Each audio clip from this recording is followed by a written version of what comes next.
Assalamu alaikum warahmatullahi wabarakatuh. Dear student, class 8 in Russian. Welcome to online class by Greenfield College. How are you today? Thankful that you very well by the grace of Almighty Allah. Now we'll discuss today's topic.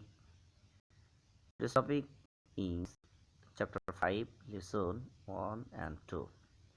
Lesson 1 about the life of Hazrat Sulaiman and lesson 2 Hazrat Musa. The identity of Hazrat Musa Sulaiman introduction point. Hazrat Sulaiman was one of the reputed prophets of Allah.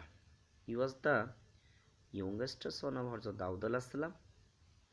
Probably he was born between 975 to 970 BC. Hazrat Sulaiman was one of the 4 emperors who ruled the whole world. His father was Hazrat Daud. He died when he attained his maturity.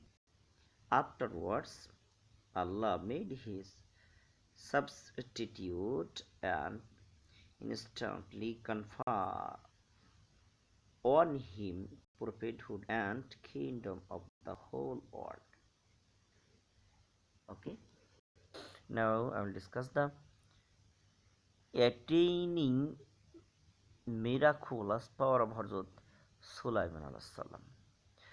As the prophet Hazrat Sulaiman salam was endowed with a special dignity, Allah empowered him with the competence to understand the languages of beasts and birds, worms and insects, and jinn and human beings.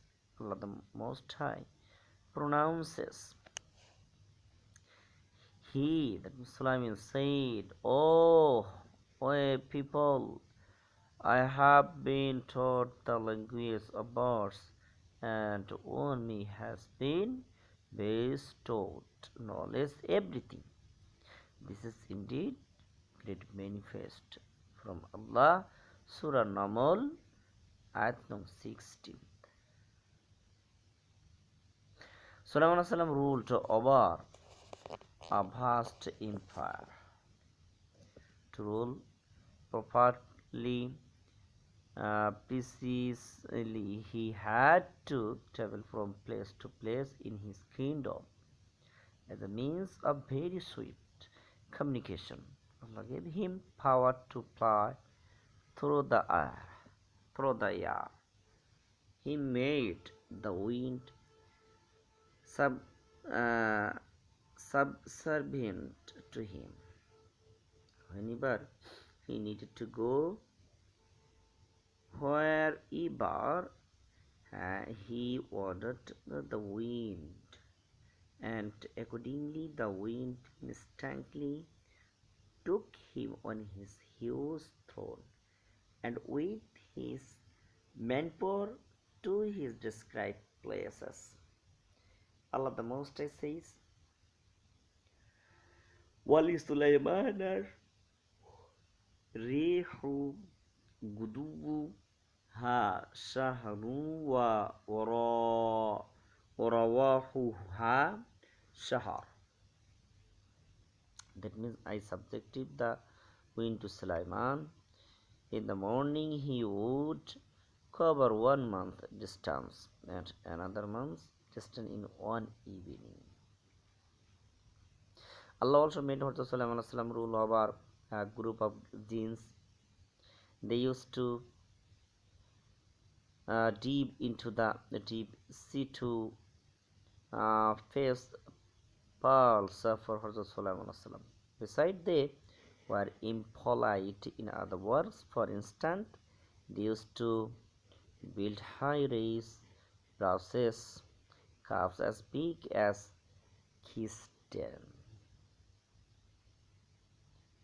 system, etc. Allah the Almighty declares Washayatina kulla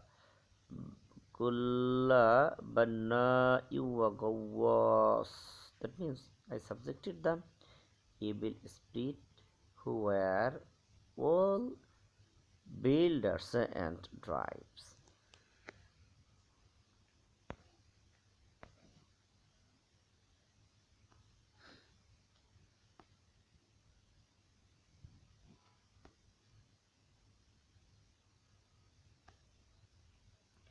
To spy on his vast kingdom, Allah gave him a bird, namely Hudhud. Hudud, what is Hudud? Hudud is a spy. The bird brought him the affairs of Queen Bilqis and her kingdom.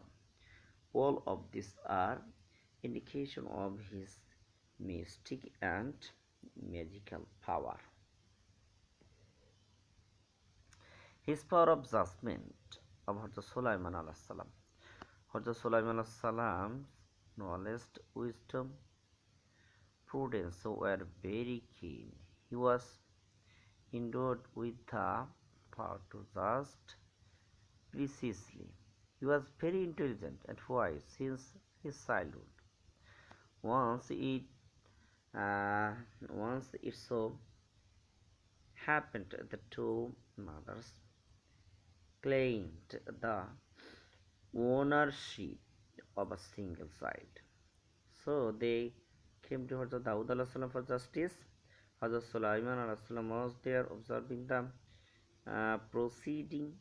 Finally, Sulaiman alayhi salam gave the verdict that since the child was born and the uh, climbers were to the child should be cut into two pieces, and he distributed between the two women. Accordingly, he grasped danger and was ready to cut the lying baby into two. Just at that moment, one of the women went weeping to him and said, "For Allah's sake, please don't cut the child. I am giving away my claim. Let the baby live, and please surrender it to the other woman." Hazrat understood that she was the real mother of child.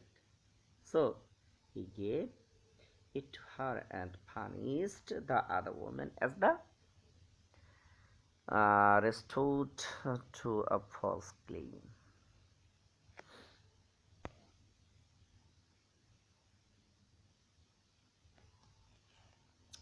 Another event about the Sulaiman salam in his boyhood is once there appeared two men at what the Dawood salam court for justice. One of them was a shepherd and the other was a farmer. The farmer, the owner of the cornfield, complained against the shepherd, the owner of a flock of goats, that one account of the negligence of shepherd. The flock of goats got into his cultivated field at night and caused damage to the crops.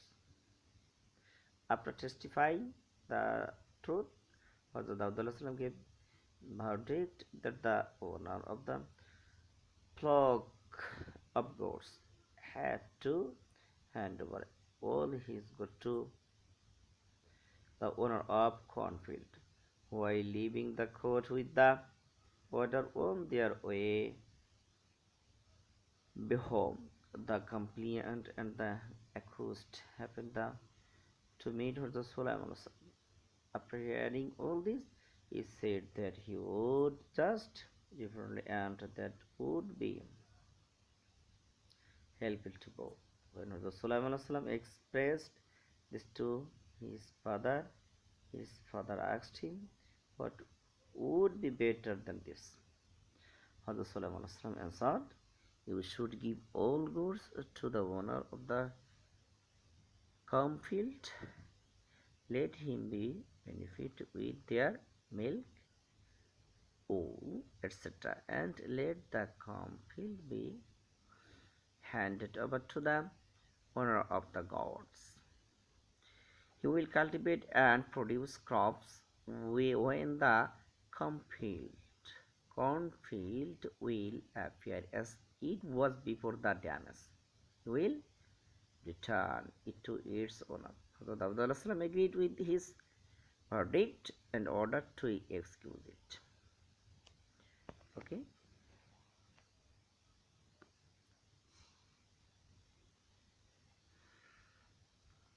Rebuilding Baitul Muqaddas.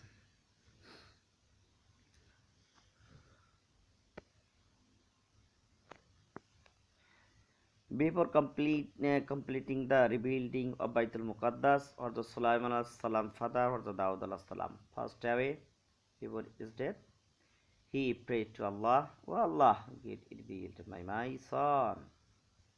Allah the Almighty accepted his prayer when Hazrat Sulaiman al-Salam ascended on the throne of Jerusalem. He restarted building Baitul Muqaddas. It is said that the buildings of the mosque took 7 years. 7 years for 30,000 laborers. Actually, the jinns rebuilt the mosque. Reign and death. For long 40 years, Hazrat Sulaiman shouldered the responsibility of prohibited and linked all over the world. He rules from 96 BC to 920 BC. His death is a miraculous event. The assigned group of jinns to rebuild Baitul Muqaddas were disloyal.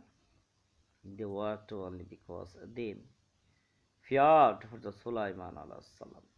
The rebuilding process would not be finished before his death. But the mystery was that if the jinns came to know about his death, they would not continue the work, which might result in the incompletion of Baitul Muqaddas. So, in pursuance of the direction of Allah, Rasulullah was prepared to handle the announced situation, and on the eve of his death, he got ready. He got ready and entered his mihrab, made of transparent glass. As usual, he stood leaning against his stick for prayer. At the perfect moment, his soul left his body. Leaning against the stick as he was motionless, it seemed after day, thinking him alive. In this way, a year passed away. Meanwhile, the rebuilding of Baitul Muqaddas was finished according to the will of Allah. The stick was eaten up by the white ants and fell down, and then the dead body of Rasulullah fell down on the ground as well. Only then all could realize that Rasulullah expired. He was 53 when he died. Allah the Merciful says, "When I caused him to die, only the white ants ate up his stick, which revealed his death to the jinns." Okay, he was buried at Qabbat Sakar in Jerusalem, in installing humanitarian justice. Whatever Rasulullah has exemplified to us from the essence of knowledge and intellect is undoubtedly imitable. Okay. Hazrat Musa alayhi salam. Hazrat Musa alayhi salam is famous Rasul of Allah. Message of arrival. In ancient times, the emperors of Egypt were called Pharaoh. One of Hazrat Musa alayhi salam contemporary pharaohs was Walid ibn Musa'ab. He was also known as Rames II. Was the dream that the flame of fire from Baitul Muqaddas had engulfed Egypt and was burning away his plots of captive tribes, but was not doing any harm to the Bani Israel. Pharaoh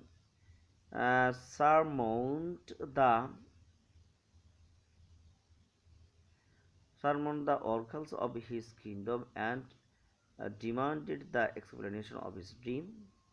The explanation was a son will be born in the Israel tribe and will be the cause of your ruin and destruction of your kingdom. Hearing this explanation, Pharaoh became very much excited and fearing stricken. He then ordered his soldiers to kill the male children born in Bani Israel. Thus, innumerable male children were killed by Pharaoh's army.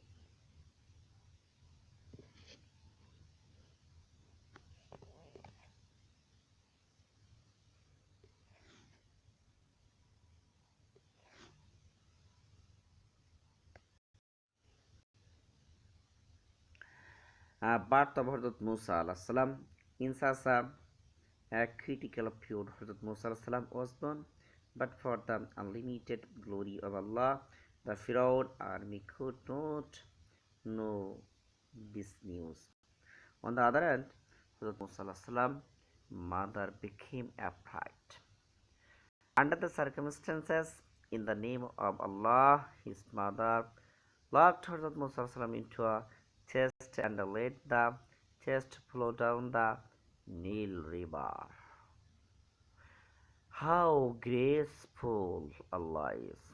The floating chest happened to stop just by the side of Pharaoh's palace. Pharaoh's virtuous wife, Hazrat Asiya opened the chest at the sight of such a beautiful child. She took him to her lap. Being childless, Hazrat Asiya continued to bring up the child. As the child, Musa refused to drink the breast milk of any other woman. His woman mother was assigned to act as his milk mother and nurse. With the grace of Almighty Allah, Hazrat Musa alayhi salam began to grow up under the care of his own mother in the house of Pharaoh. Allah Omnipotent says, فَرَجَعْنَاكَ إِلَى أُمِّكَ كَيْ تَقَرَّ عَيْنُهَا وَلَا تَحْزَنْ. Okay, that means one day Pharaoh took the child Musa to his lap. The child Musa slapped on Pharaoh's face by grabbing his beard. As a result, Pharaoh, being wrathful, wanted to kill him and said, okay, gaining prophethood. Musa along with his family set off for Egypt from the Madanians. After lying some period of time, if it fell upon night when he reached the base of Tur to spend the night, he camped in the sacred valley of Tua near the hill and was bestowed with prophethood there. Okay, Allah benevolent declares, I have chosen you So continue to listen to whatever divine announcement is made. Okay. So dear student, that's all today's topic for the time being. May Allah bless you. Allah Hafiz. Muhammad Masood Rahman.